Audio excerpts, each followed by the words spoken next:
A lot happened since Friday. Yeah, so we're going to talk OpenAI, Yeah. Microsoft, etc. We're going to try to go blow for blow timeline up until now, the moment of recording. Right. Acknowledging that some stuff's probably going to happen after we record, before this video goes up, and that's fine. At least you'll be up to speed on. Maybe they'll take a Thanksgiving break and nothing will happen. No chance.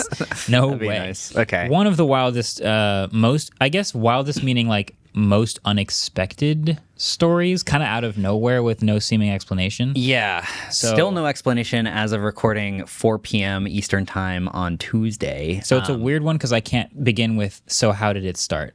Because there's... You kind of can, because I actually went back to 2015 for this timeline. Oh, okay. Let's start there. Okay. What happened? All right.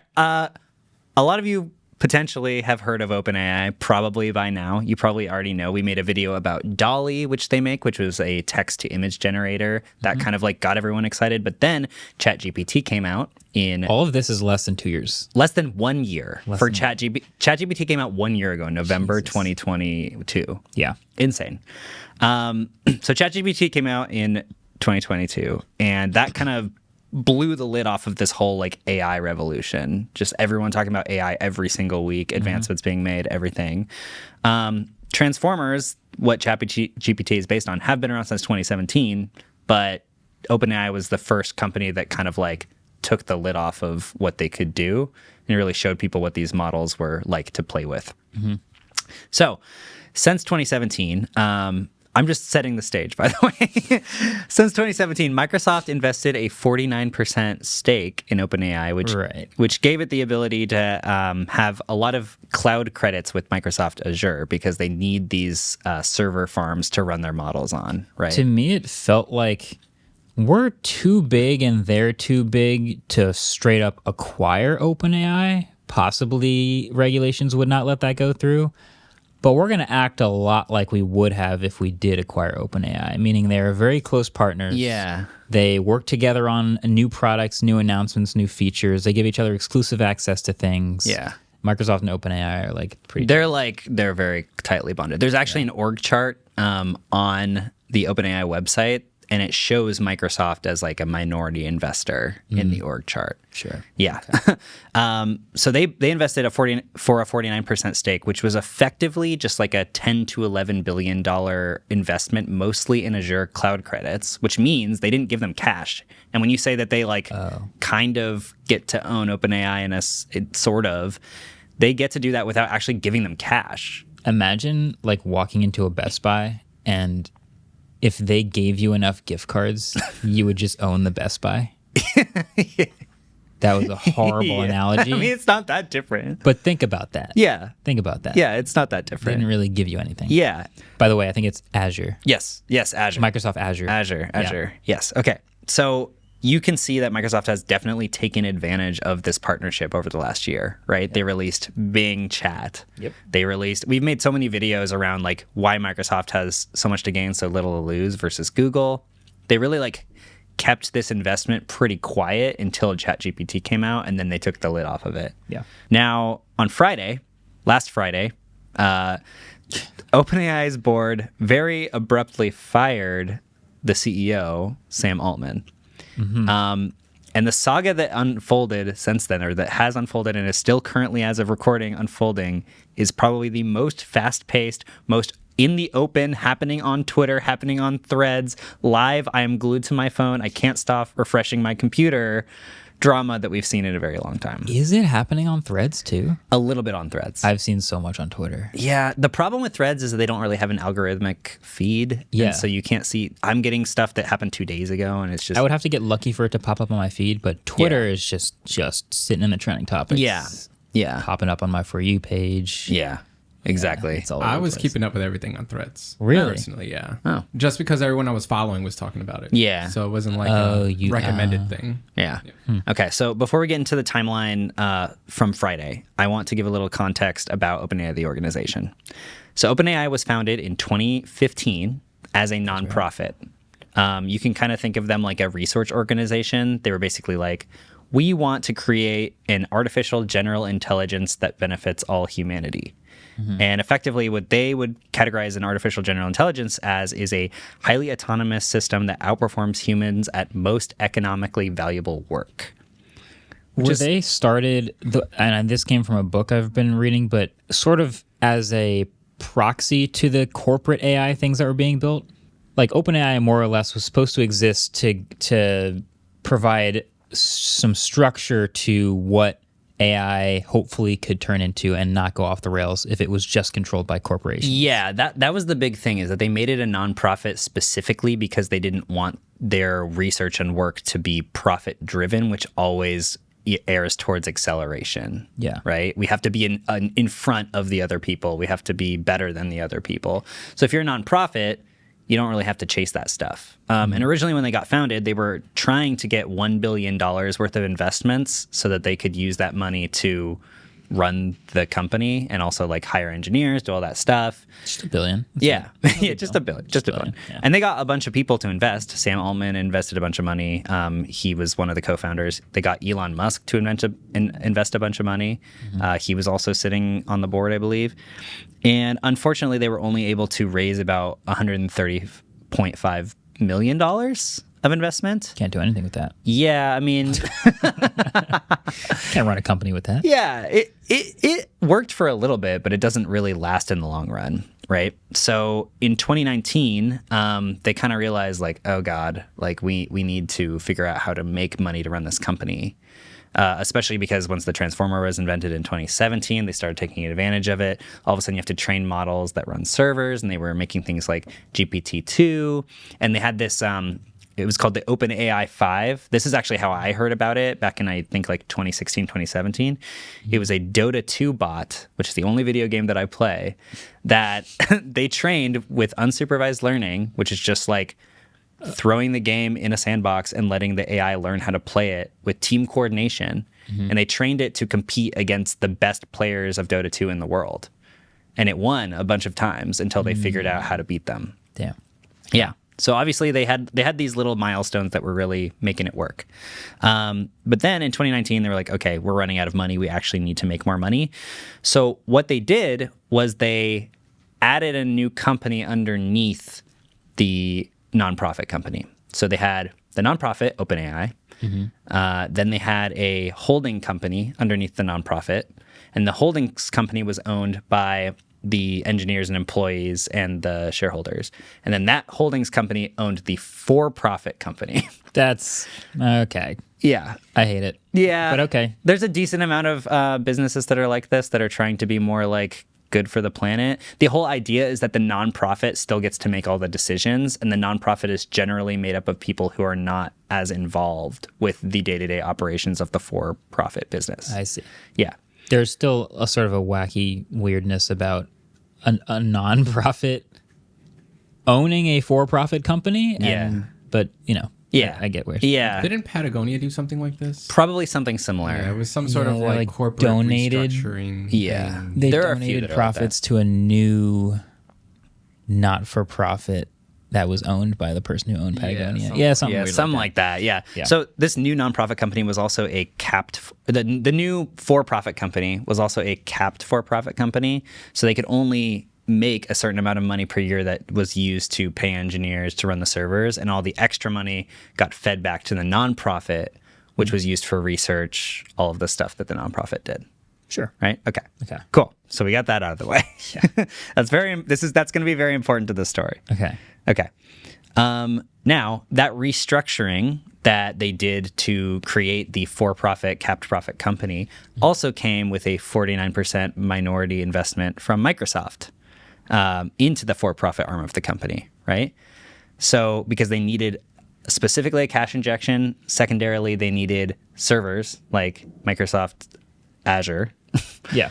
So Microsoft decided to hold a 49% stake in the company, which was effectively a $10 billion credit for Azure. Now, specifically, the board of the nonprofit company made sure that Microsoft was not able to have any leverage over what the company was doing, specifically the nonprofit arm of the company. If you go on their website and look at their structure, it says Microsoft intentionally does not hold a board seat. Microsoft is not able to control what the for-profit company does. All of this stuff. Look, we don't own them. I swear we don't own them. Yeah. The nonprofit was like, we're going to continue on our mission, and we need to make sure that Microsoft, a for-profit company, does not like alter our mission in a bunch of ways. But then you guys probably saw Bing Chat launched, which spurred this entire AI race with Bard and Google Search Generative Experiences. But Microsoft's been adding GPT capabilities to literally everything. Oh, yeah. We got Copilot, we got Bing Chat, we got Microsoft 365, got all these AI integrations. So yeah, like you said, it's like we don't own them, but we kind of, yeah. We're not exclusive, but like it's going pretty good. Yeah, they're able to leverage and control a lot of the for-profit wing. Yeah. Anyway, this all really took off since last November when ChatGPT got released. But since then, they have moved to a paid model, GPT Plus, which gives people access to GPT-4, which is their latest model. Yep. Then DALL-E 3 came, which was like the newest version of their text-to-image generator. All of this stuff, and people started building on top of GPT-4, and the entirety of Silicon Valley suddenly had a bunch of AI startups, which were really just GPT-4 wrappers. Yeah. Which really felt very confusing to me. It did. It also kind of felt like a gold rush in a way, where it felt like every startup I'd seen had some, like my inbox, you should see it. It was just AI this, AI that. What was their, like for a while it became very popular to just say, yeah, so my company's like the Uber of blank. Exactly. And that was a couple years. And then it's now the ChatGPT. We are the ChatGPT of blank, or we are the chatbot of, or the AI of blank. Yeah, it's everywhere. And everyone was just launching chatbots, and for some reason saying it was going to change the universe, which I don't really agree with. Chatbot fridge. Yeah, but that all led up to this OpenAI Dev Day that we actually talked about on last week's episode that happened 2 weeks ago, where they announced GPTs, which was your own personal, like specifically tailored ChatGPT that they were going to have a store for. You could sell them, you could buy them. Very how you make a company at a corporation style thing happening, right? I like the idea. Which for a nonprofit organization to be kind of like selling these GPTs felt weird. Felt a little weird. But that was a way that they were like, we got to make money out of this. And since then, since 2019, the valuation of OpenAI has gone from like $20 billion up to about $90 billion, just to give you context. That's what they're valued at right now, or what they were valued at on Thursday. Okay. And that all brings us to this last Friday. Now, we should probably introduce you to the board of the organization, because they're going to be very central to this story. So first, we've got the CEO, Sam Altman, which we talked about before. So you're not reading the script, are you? No. Okay. I was just Googling OpenAI's valuation. Don't read the script, because that's the answer to the trivia question. Okay. Oh. He developed a social networking app called Looped when he was 19 in 2015. And then he was a partner at Y Combinator, which is the biggest tech startup incubator in the world. And then eventually he helped found OpenAI when it launched in 2015. Then we've got another co-founder. We've got Greg Brockman, who was Stripe's CTO in 2013. And he left them in 2015 to fund and become the CTO of OpenAI. And he led a lot of those early projects that they did. Then you've got the chief scientist, Ilya Sutskever, who, by the way, is the protege of Geoffrey Hinton, who was the guy that invented the neural network, recently left Google to go talk about why he thinks AI is going to destroy the world. Oh, great. So that was fun. Nice. Okay. So those are the board members. We're going to talk about them again in a bit. On Thursday night, Ilya texts Sam asking to schedule a Google Meet call for Friday at noon. Note that Sam was representing OpenAI at a conference on Thursday. You know, they're owned by Microsoft and not using Skype. Just wanted to like Teams. Just wanted to like throw all that in there real quick. People are making this joke and they're saying it's hilarious. However, the call was coming from the nonprofit arm of OpenAI, and the nonprofit does not have an investment by Microsoft. Excellent point, David. Thank you. So they use the better one. Yeah. Yeah. Got it. Yeah, people are making all these jokes on Twitter like, please just never answer a Google Meet call ever again. But he takes this Google Meet call and they basically like fire him out of nowhere. Specifically Ilya, who was the other co-founder. And they didn't really tell anyone why they fired him. They just said that Sam was not consistently candid in his conversations with the board, which is really vague, like very vague. Yeah. And everyone just starts wildly speculating as to what the heck happened, right? Including us in the Slack. Including us in the Slack. Immediately after Sam's call, Greg Brockman, who was also on the board, and the other co-founder that was not Ilya, got a Google Meet call as well. Answered it. Probably shouldn't have answered it after the first one happened. He didn't get fired, but he got removed from his board seat, and they demoted him in the company, but said he was going to stay in the company. And like they called him as they issued a press release saying he was staying at the company. He immediately tweets out, "No, I'm not staying at this company if you're just going to randomly do this to me." So he's like, "I don't know what you guys are doing, but I'm leaving with Sam no matter what happens." And he tweets out this thing that's literally like, "We're still trying to figure out what happened." Yeah. So very, very abrupt, this beginning of the chain of events. Yeah. Not really sure what triggered it or what sparked it. It's like yeah, that's kind of unknown, but it is very quickly starting to send some dominoes scattering. Yeah. Yeah. And the entirety of the tech space is just like, what is happening, right? Yeah. It's on Twitter already. And then Ilya called for an all-hands meeting Friday afternoon where he defended the ousting and said that it was necessary to protect OpenAI's mission of making AI beneficial to humanity. So, It's kind of vague. yeah, those breadcrumbs lead you to believe, like, okay, I assume that the rest of the board thought that maybe Sam and Greg were doing things that were more commercially driven, right? Yeah. If they wanted to focus specifically on making sure that AI was only being developed for all of humanity and wasn't being like affected by corporations, then maybe they thought the rest of the board thought that Sam was being like manipulated by Satya and Microsoft or being like overly leveraged by them. That's one theory. There are many theories going around. Yep. Microsoft, obviously, not very happy about this because they have a 49% stake in the for-profit company. And they also allegedly did not know anything about Sam getting fired until the press release went out. Yeah. Yeah. Damn. When that happened, if you Googled Microsoft stock, it was just a straight line down. It just went boom. But Yeah. and correct me if I'm wrong, David. The OpenAI board does not hold a fiduciary responsibility to Microsoft. Correct. Sam Correct. had a fiduciary responsibility to Microsoft as the CEO of the for-profit company of which Microsoft had a stake. But legally speaking, according to the charter, the board is only responsible for not killing everyone. Right. And Sam was on the board too. But yes. Right. That is true. That is true. So all of a sudden, Satya makes this statement at like 3 a.m. that's like, "We at Microsoft still hold steadfast in our mission and are committed to OpenAI as a strategic partner.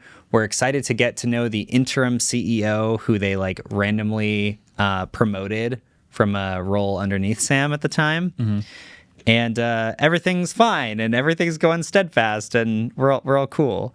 Was this like a weekend tweet to save the markets or? Yes, it was Yeah. like, I have to put this out before the markets open on Monday. Yeah. Because otherwise our stock is going to just totally die. Yeah. But then 3 senior executives also resigned in response to the news and slowly at OpenAI. And slowly people just started trickling out of the company. As far as the timeline is concerned, when is this all happening? Friday night, baby. This is still Friday night. And when you say slowly trickling, you mean very, very quickly? Very, very quickly trickling out of the company. As far as, real time. It was happening in real time on Twitter. It was insane. Yeah. Insane. Okay. So I finally go to bed. Nice. And now we're on to Saturday morning, November 18th. OpenAI sends an internal memo about how internal leadership is scrambling to figure out what happened. And they're still having multiple conversations with the board, trying to understand what's going on, because the rest of the board, the remaining 4 people on the board, were not being consistently candid in their conversations with the rest of the company, right? And as a recording, right now, we still actually don't know why they fired Sam and Greg. Yeah. Like it makes no sense. Hopefully by the time this podcast goes live on Friday, we'll know what happened, but who knows? But the memo that they sent said, we can definitively say that the board's decision was not made in response to maleficence. Is that how you pronounce that word? Maleficence? Yeah. Okay. Yeah. Is that yes? I think so. Oh, well. Okay. That word. Malfeasance. Malfeasance or anything related to financial, business, safety, or security/privacy practices. So it looks like Sam didn't like break any major laws or do anything super illegal or, I don't know, destroy the company financially or anything like that. Sure. After this, Sam started telling people that he was already planning a new venture because he tweeted out like, well, I'm confused, but excited for what's next. Get ready to see what's next. And then Greg Brockman was like, bigger things coming soon. So within like 12 hours, they already seemed to have a plan with what they wanted to do with the next thing. Don't look back, Sam. Yeah, which Just kidding. Wow. which is crazy. Now, there have been reports that Sam has been apparently fielding investments for a new AI chip startup that could be competing with NVIDIA and reduce reliance on them. And there is a theory that he had been using OpenAI's name to sort of get the funding for that, even though it was his personal startup. That is just a lot of rumors and reporting, but that's a potential theory, right? After this, investors started exerting pressure on OpenAI to reinstate Sam because obviously people were leaving. They were just about to get a $90 billion valuation and anyone could just pull out at any time. Microsoft's investment in OpenAI isn't like they didn't give them all the money. They just gave them credits and they could cancel the credits and say that they didn't like fulfill their obligations or whatever, right? Yep. So you could take this company from worth $90 billion to worth like almost nothing in a weekend. And they didn't want to do that. So the board, investors start going to OpenAI and they're like, board, you have to reinstate Sam. Like this is a huge problem. The board ended up agreeing to reinstate him in principle. I'm not really sure what that means. But they couldn't come to a decision in the timeline that they were given. They missed multiple deadlines on it. And Sam said that he was ambivalent on coming back and would need significant governance changes if he were to come back. That's Saturday. Okay. Jesus. Okay. Sunday. I wake up. I get out of bed. I brush my teeth. I open my phone. Oh my God. What do you find? Sam goes to meet the board at OpenAI HQ, where he posts a photo of him with a guest badge saying it's the first and last time he will ever wear one of them. I did see that. He is theoretically going in order to negotiate with them on becoming CEO again, getting rid of the current board, and working on getting a new board in. Because, again, they had theoretically agreed to replace themselves. Yeah. I remember this unfolding on my timeline because I was still reading all of the reactions of what a crazy day in tech that Sam Altman is getting fired from OpenAI. This might be the craziest day. Oh, he might be going back. Okay, it's also an even crazier day now. Right. Like all of that happened very quickly. Yeah. Like, oh, is this going to be a nothing burger? And then he goes back and he's trying to work with them to both find a new, to basically find new board members. And what was funny about this is that Mira Muerta, who was the interim CEO that they elevated to CEO after they fired him, she was the one that was trying to work with them to get him rehired. Yeah. He set this noon deadline for them to like figure it out. They asked him if they could extend to 5 p.m. He said okay. And in that 5-hour period of time where he asked if they could extend till 5 p.m., they fired Mira and hired a new interim CEO. What? Which to me just says that they are like telling him one thing and like trying to like shove something in at the last minute. Wow. Yeah, which is not great. And they hired as the new interim CEO Emmett Shear, who is the co-founder of Twitch for some reason. Straight off the streets. Yeah. Like, do you want to be the CEO? Come on, get over here. Kinda. I mean, apparently they went to a bunch of like 2 different AI companies and asked them. In 5 hours? In 5 hours. Is this just Zoom calls? Like, hey, can I get on a call real quick? Yeah. Want a job? You want to be the CEO of OpenAI, your biggest competitor? Wow. Both of those people said no. And apparently Emmett Shear almost said no, but then said yes. which is kind of ironic because he's tweeted some very weird stuff recently. Like he said that he thinks the CEO job could easily get automated away, except for a few key decisions, which is maybe why he joined. Interesting. Yeah. Okay. Meanwhile, pretty much every single employee at OpenAI started retweeting Sam's tweets with heart emojis, which to me signals that they are basically saying, like, if you go start your own new company, we're going to come with you. Okay. Yeah. It was almost every single employee. So there was just heart emojis. So they seem to going like crazy. Sam being the CEO. People seem to like Sam being the CEO. Yeah. Yeah. So that was the end of Sunday. Okay. Monday. I wake up. I brush my teeth. I open my phone. 3 a.m. It's announced that Sam, Greg, and others will be joining Microsoft to lead a new advanced AI research division.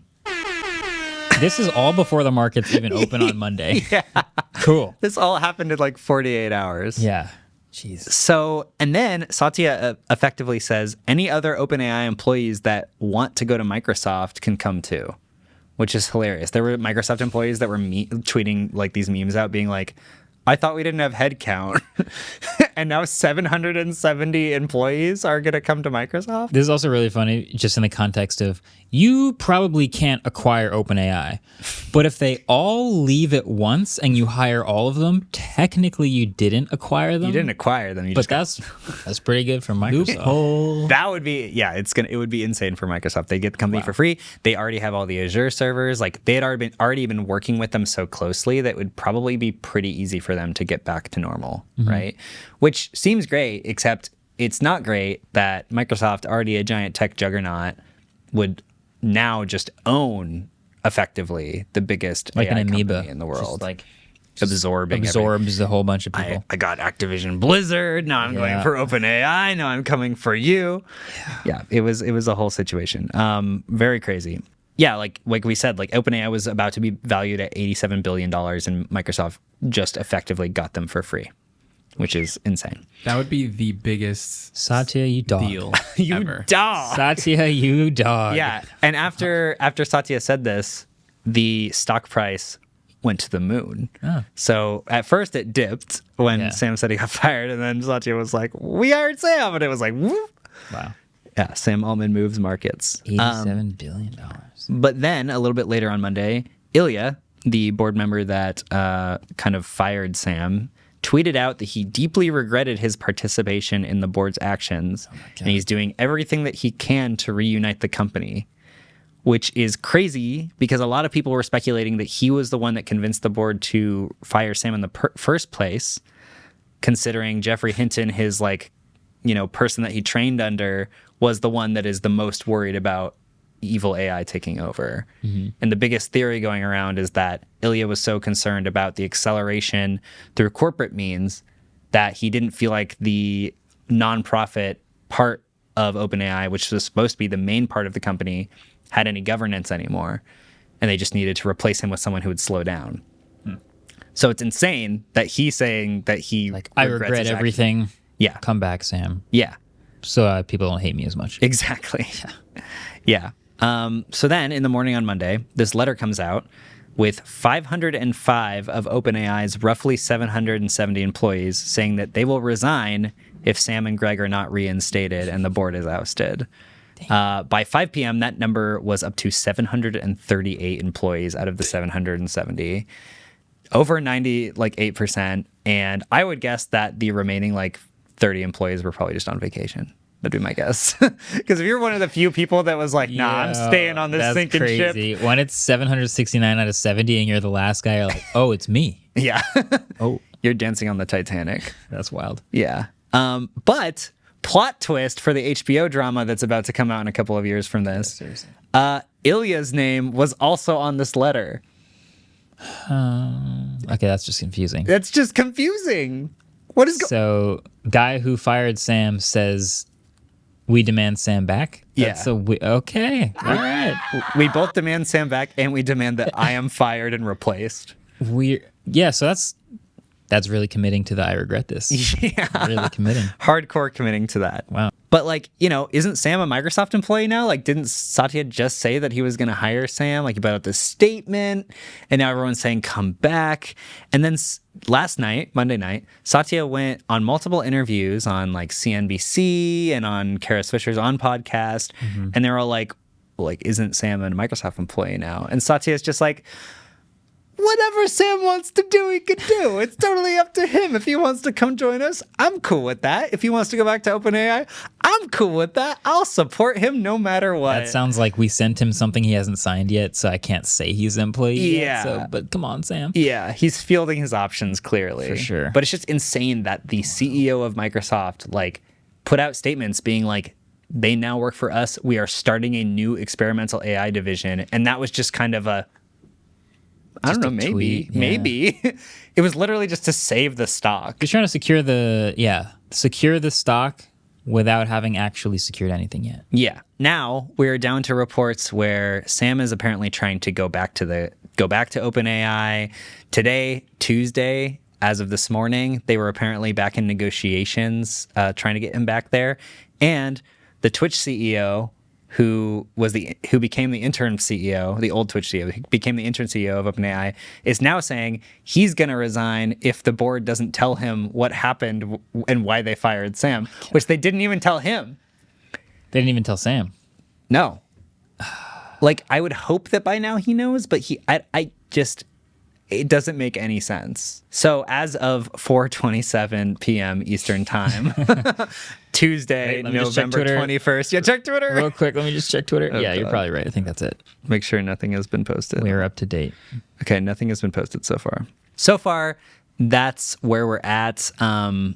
There were reports that they were trying to get Anthropic to merge with them to take over the board. And Anthropic is one of OpenAI's biggest competitors.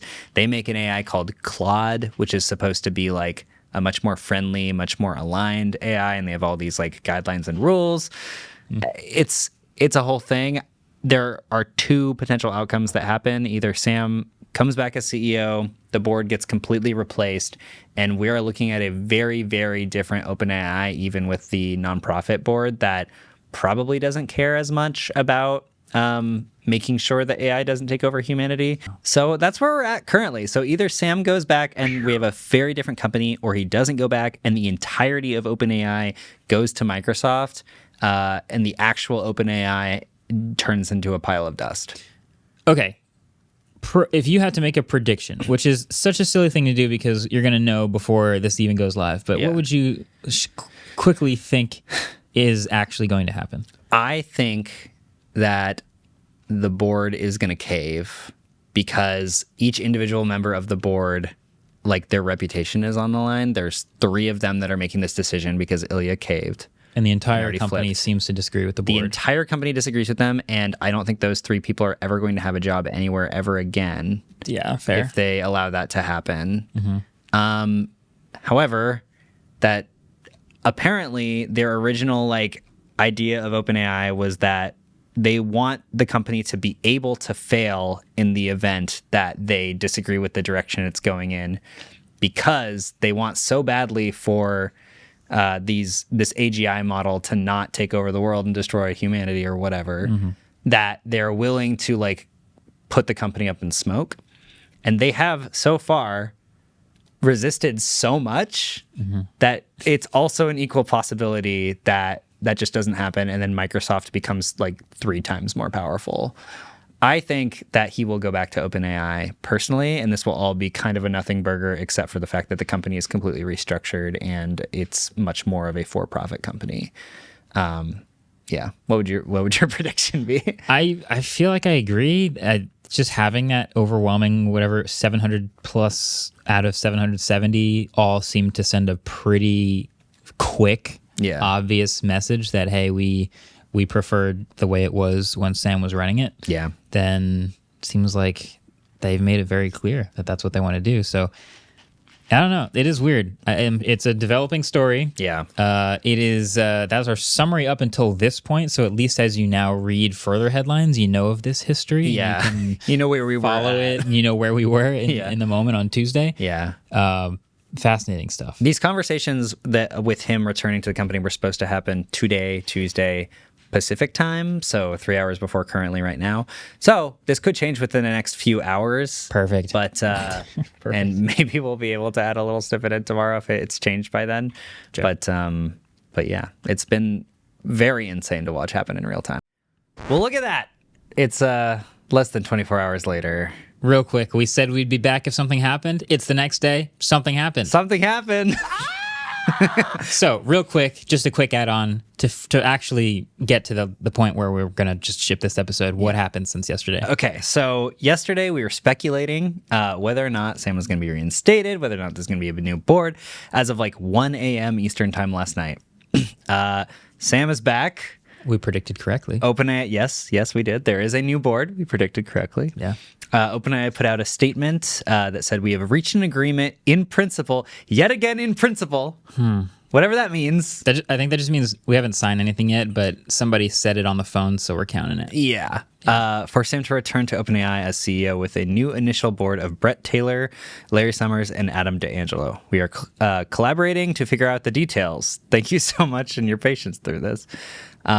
Yeah, okay. So just to set the stage a little, Brett Taylor is the former CTO of Facebook, and he was he was a chairman of Twitter before the Musk acquisition. You mean Meta and X? Yes. Oh my God. Yeah. He was also the co-CEO of Salesforce until January of this year, aka Slack. Co-CEO. Yeah. Larry Summers is an economist and was the former Treasury Secretary for some reason. I'm not sure why he's on this board. Very strange. Anyway, the initial point of the board is going to grow it to 9 people so that this kind of thing doesn't happen again. Microsoft wants to have a seat on the board, and Sam also wants to be on the board, but they're not on the initial board. And Satya says he doesn't want any more surprises. Good statement. I would be very terrified of Satya just showing up at night and I don't want me. any more surprises. We don't want any more surprises now, do we? Yeah. Okay, I still have a couple questions from this, though, right? First of all, what happens to Ilya? Because he was on the board, he got kicked off the board, but he also flipped to support Sam. Is he still at the company? He signed that paper with the other 700 employees. Unsure. I keep doing research on this and I can't find anything. Okay. So maybe stuff will come out in the next day That's or still so in the about air it. as of recording. Yes. Yeah. But obviously the biggest question is what actually happened here, right? And there actually has been some reporting that gives some insight into what people think actually happened. Okay. There's this report from the New York Times that says that that Sam and the board have been fighting for more than a year now, but it got a lot worse after ChatGPT launched and everything got more commercialized. Apparently, Helen Toner, which if you remember from earlier, was that Georgetown University person on the board. She co-wrote a paper for Georgetown that was very critical of OpenAI's approach to safety and praised Anthropic's approach to safety. Sam reprimanded Helen for this paper, according to some emails that Times got a hold of. And he said, I do not feel we're on the same page on the damage of this paper. Any amount of criticism from a board member carries a lot of weight. He also apparently talked to a number of other higher-ups about potentially getting her removed from the board. And Ilya was apparently thinking about also wanting to remove her from the board. And then I guess since then, they all were like, nah, Sam needs to get removed from a board. So There was already some friction. Yeah. So there also used to be 3 more members of the board, but those positions never got filled. It just seems like a lot of small things that kind of led to a crazy weekend. Got it. Yeah. Okay. Yeah. Well, now we know. Now we know. Now we know what we know. We don't know what we don't know, but we know what we know. So If you didn't know, now you know.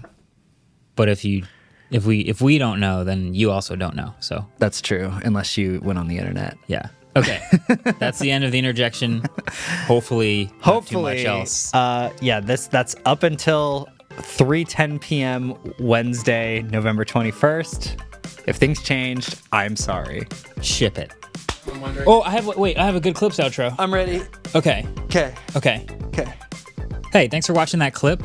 I just want you guys to all be aware that on my YouTube, I have started seeing the feature where if someone says the word subscribe, it glows in the player. Have you seen this? I have not seen this. For the word subscribe. If you just say the word subscribe in your video, the subscribe what word? button, subscribe. Wait, like SU subscribe? Subscribe. Yes. Now, I don't know if it's going to glow every time they say the word. What's the word again? Subscribe. Subscribe. I don't know if it's going to happen every time, but I have started to see it glow, and I think it's super cool. So subscribe implies the existence of a scribe. And thus the superscribe. The superscribe. Correct. None of which have buttons on the page. I'm sure that's being worked on. Yeah. Subscribe seems like they should make a superscribe button. That button does glow when you say it. Subscribe. So anyway, subscribe.